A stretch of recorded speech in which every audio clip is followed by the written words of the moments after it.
This lecture covers chapters 12 and 13. And today we're shifting from basic AI concepts into how intelligent systems actually make decisions and adapt over time. The key idea running through this entire lecture is that real-world decisions are messy. They involve uncertainty, trade-offs, and changing conditions. By the end of this lecture, you should understand how systems evaluate choices when outcomes are uncertain, how those decisions can be structured using models like decision networks and Markov decision processes, and how reinforcement learning allows systems to improve those decisions based on experience. Most importantly, you should be able to connect these ideas directly to cybersecurity, where defenders are constantly making high-stakes decisions with incomplete information.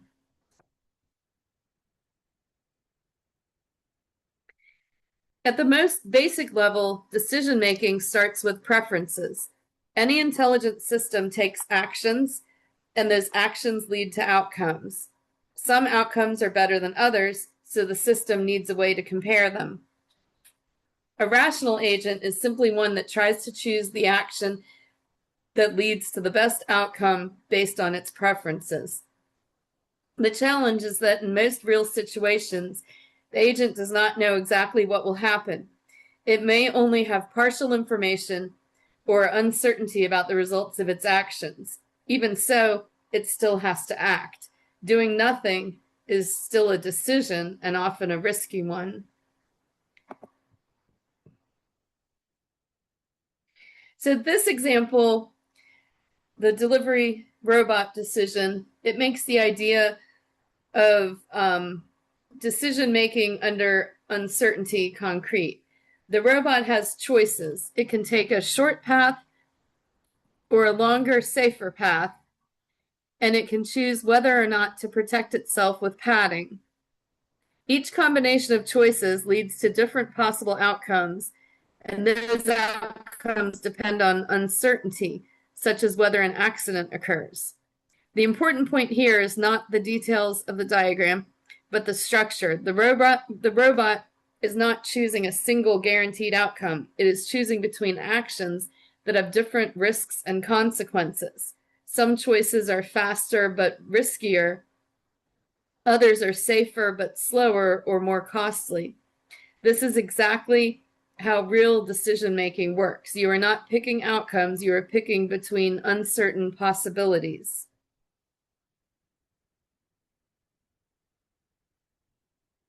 Now let's translate that directly into cybersecurity. A SOC analyst faces the same kind of decision as the robot. If they immediately isolate a system, they reduce the risk of an attack spreading, but they might disrupt legitimate operations. If they wait and monitor, they gain better intelligence, but they increase the risk that the threat escalates. So just like the robot, the analyst is not choosing between good and bad outcomes. They are choosing between trade-offs under uncertainty. Every decision involves balancing risk, impact, and incomplete information. This is why decision theory is so relevant to cybersecurity. It gives us a framework for thinking about these trade-offs in a structured way. This brings us to the core idea of decision-making under uncertainty. Any decision depends on three things: what actions are available, what the agent believes about the world, and what the agent prefers in terms of outcomes. The agent's beliefs are especially important because they are often incomplete or uncertain. The system might not know whether a threat is real, whether a system is compromised, or what will happen next. So instead of certainty, it operates on probabilities and expectations. Decision theory is the framework that ties all of this together. It allows an agent to weigh the desirability of outcomes against their likelihood and choose the action that provides the best overall expected result. In cybersecurity, this is happening constantly. whether it's a human analyst making a judgment call or an automated system deciding how to respond to a potential threat. Up to this point, we've been talking about decisions in a general way. Decision networks give us a structured way to represent those decisions. Instead of thinking loosely about choices and outcomes, we break the problem into 3 parts: decisions, uncertainty, and utility. Decision nodes represent the choices the agent can make. Uncertain nodes represent things the agent cannot control, like whether an accident occurs or whether a system is actually compromised. The utility node represents how good or bad the outcome is. The key idea is that this structure makes the decision problem explicit. It shows what the agent controls, what it does not control, and how everything connects. That clarity is what allows systems to reason about decisions instead of just reacting. Now, map that structure directly to a SOC environment. A SIEM generates alerts based on observed activity, but those alerts do not tell you the ground truth. There is always uncertainty about whether the alert represents a real threat. The analyst has a decision to make: escalate, ignore, or investigate further. The outcome depends on both the hidden reality of the situation and the action taken. That is exactly the structure we just described. So when you look at a SIEM workflow, you can think of it as a decision network. You have observed signals, hidden states, and decisions that lead to consequences. This is not just theory. It is a formal way of describing what analysts already do every day.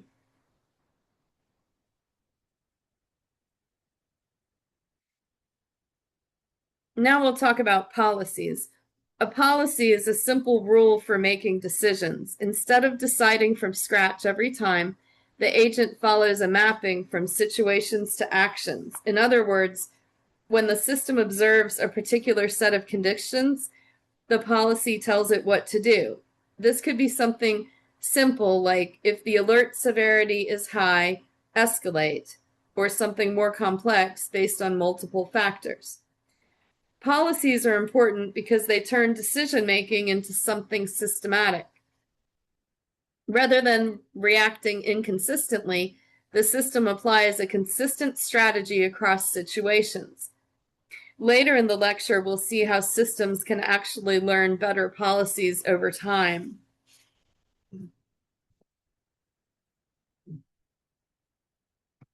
So far, we've looked at single decisions.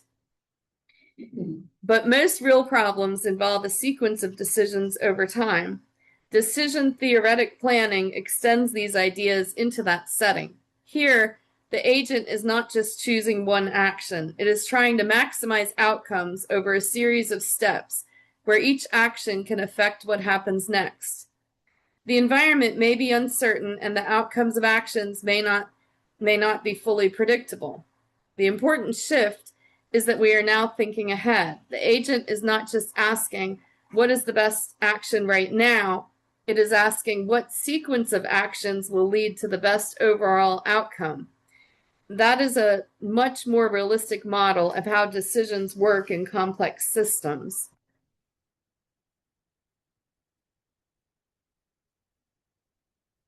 To make sequential decisions manageable, we introduce the idea of the world state. The state is a summary of everything the agent needs to know to make a good decision at a given moment. The key assumption here is that the current state contains all the relevant information. The agent does not need to remember the entire history of what happened before. It only needs to know the current situation. In practice, this is a simplifying assumption, but it is a powerful one.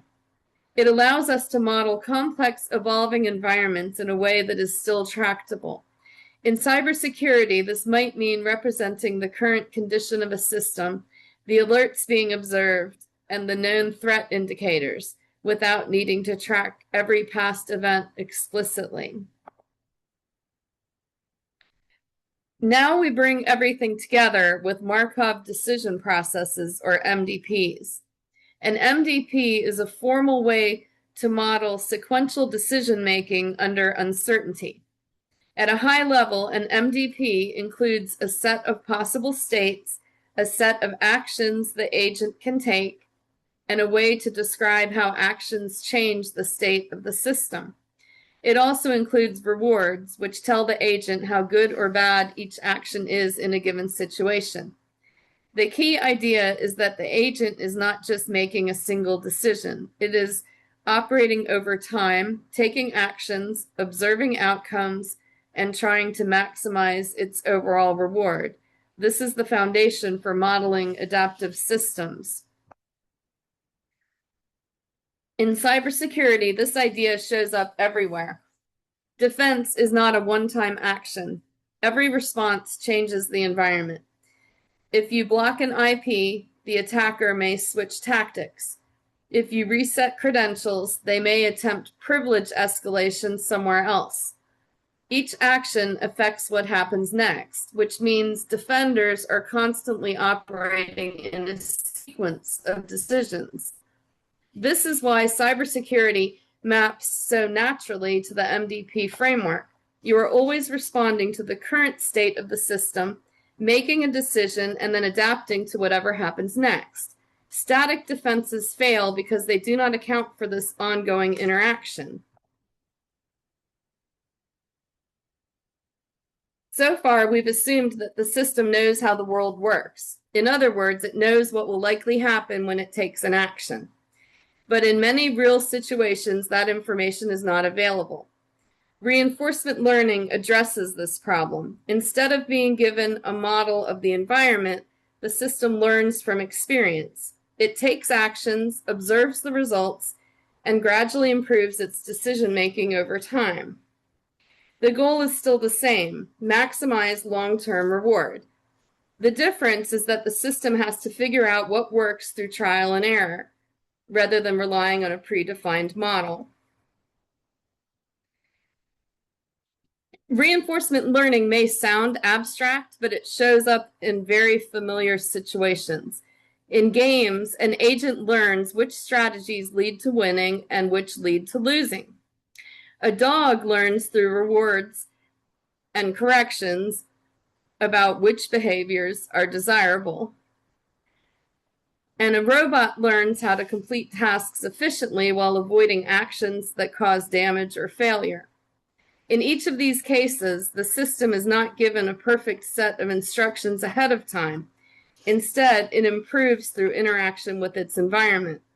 It tries actions, observes the results, and gradually learns what works. This same pattern applies in cybersecurity, where systems must adapt to changing conditions and evolving threats rather than relying only on fixed rules.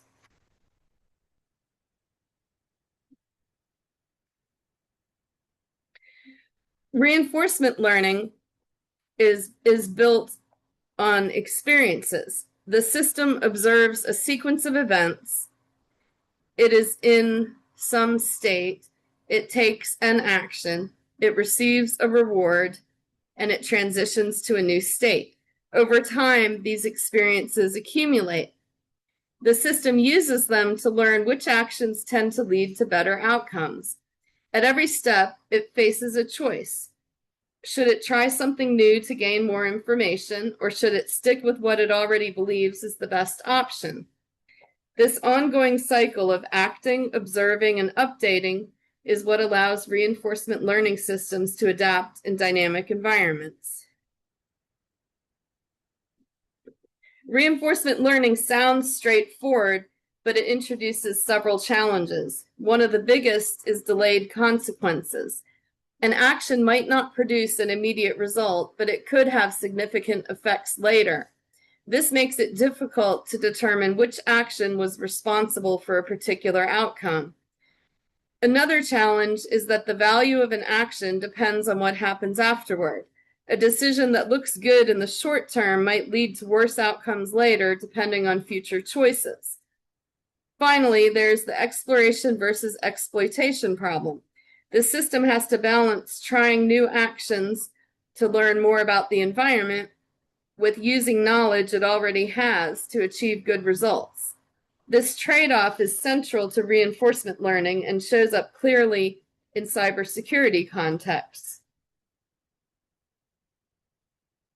Now we'll talk about Q learning.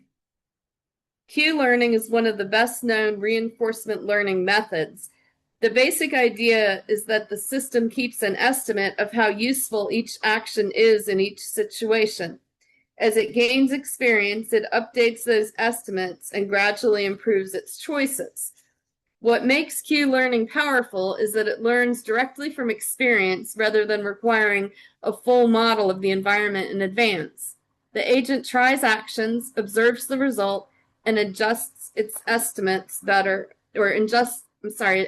the agent tries actions, observes the results, and adjusts its estimates based on what happened.